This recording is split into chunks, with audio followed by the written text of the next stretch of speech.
We're getting a lot of interest from the European market as France and Britain starts to strengthen on or tighten on their tax regimes. You're seeing some interest coming from those markets.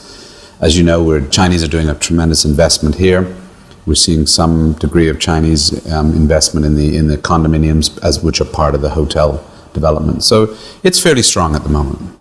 There's an old saying here that if the United States catches a cold, we catch pneumonia. And I think that's a good analogy of the relationship. Challenges, certainly for the government, is revenue collection.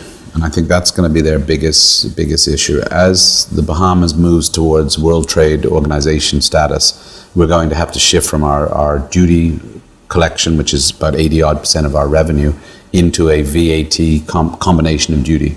I see that as a challenge. So collection will be difficult. Once government revenue is down through lack of collection, obviously the investment they can do in capital investments in roads, hospitals are going to be down.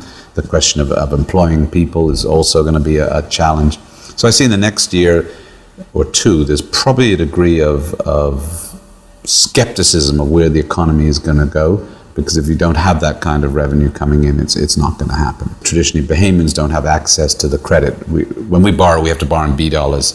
So we can't go to New York and borrow, or London or any of the big money markets and borrow in US dollars, because we have our exchange control.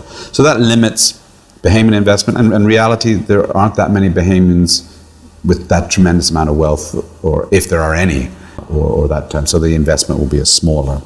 So those are some of the challenges, and we have to get over those issues.